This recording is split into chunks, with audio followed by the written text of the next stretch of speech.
Olá, nesse vídeo nós vamos continuar a conversar sobre a ferramenta fórmula. Nós vamos continuar também estudando uma função condicional chamada switch. Ela é bastante importante e particularmente eu gosto muito dela, porque em alguns momentos nós conseguimos substituir a função if pela função switch, pois ela traz uma função mais limpa e organizada da expressão que a gente está utilizando. Só lembrando que a função switch ela vai ser bastante utilizada quando a gente tiver uma variável com diversos valores e desejamos aí atribuir vários outros resultados ou outras ações de acordo com a nossa base. Então já vamos aqui para o nosso exercício prático, onde eu tenho uma tabela. Eu vou arrastar agora para dentro do fluxo de trabalho. E eu vou executar essa tabela para a gente poder verificar o que a gente tem de conteúdo, tá?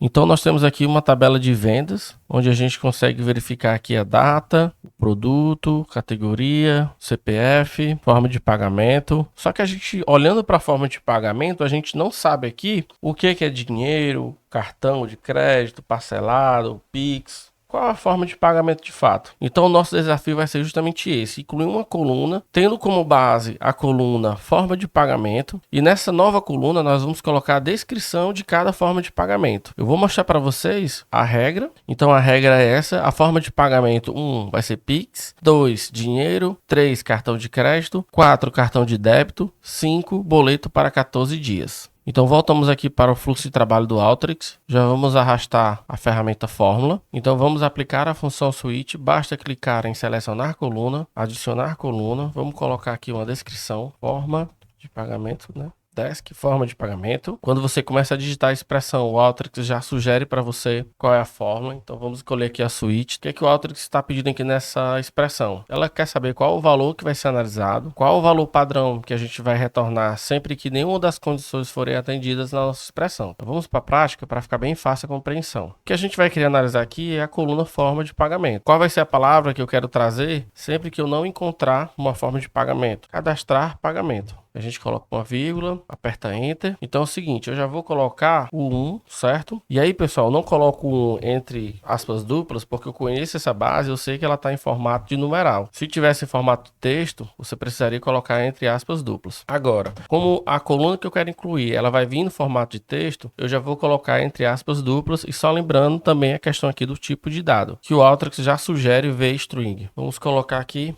Pix. Por que ela fala aqui que a chamada de função está mal formada? Porque eu não fechei ainda. Como eu ainda não terminei, não precisa fechar.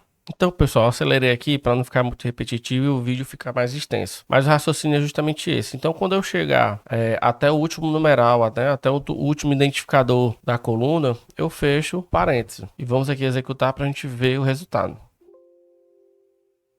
Ok, então a coluna foi incluída, desk forma de pagamento, só que o nosso desafio aumentou. Dessa vez a gente precisa colocar qual é o prazo para o vencimento de cada forma de pagamento. E eu vou mostrar para vocês a regra. Então a regra é justamente essa, pessoal. A forma de pagamento 1, que é Pix, ela vai ter o vencimento em dias 0, dinheiro 0, cartão de crédito 30 dias, cartão de débito 1 dia, boleto 14 dias. Então vamos para a prática agora. Então vamos como a gente começou a inclusão da primeira coluna, selecionar coluna, adicionar coluna. Vamos colocar aqui dias para vencimento. Vamos aplicar novamente a função switch e vamos colocar aqui o valor que a gente vai analisar, que vai ser novamente a coluna forma de pagamento. Se a gente não encontrar nenhum identificador da forma de pagamento, a gente vai colocar 0. Se a gente encontrar o primeiro vai ser Pix, então no caso Pix, como vence no dia, vamos dizer assim, precisa entrar na conta no dia, vai ser 0. Dinheiro também. Cartão de crédito, que é o numeral 3, vai ser 30, que a gente viu na regra, correto? Cartão de débito vai ser 1 e boleto para 14 dias, como o nome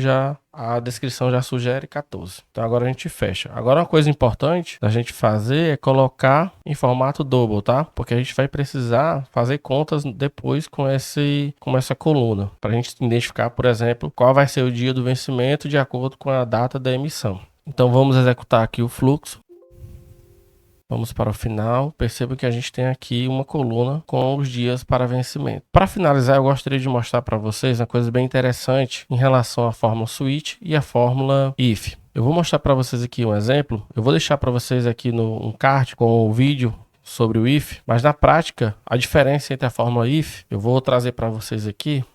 Eu só vou incluir a nova coluna chamada diferença if, isso, it. Vou colocar primeiro aqui o if, para vocês analisarem a diferença quando a gente aplica a fórmula if e quando a gente aplica a fórmula switch, para vocês verem como é mais interessante, né? A fórmula switch a gente escreve menos código, né? A expressão fica menor. Vou mostrar aqui para vocês, vou copiar e colar aqui de um modelo que eu tenho. Primeiro eu tenho aqui o cálculo de uma determinada comissão de acordo com alguns percentuais. E vejam só como é que a fórmula ficou no switch. Quando a gente só visualiza, né, a gente já tem uma noção, realmente o if tem uma quantidade de escritas maiores, né, a expressão é bem maior.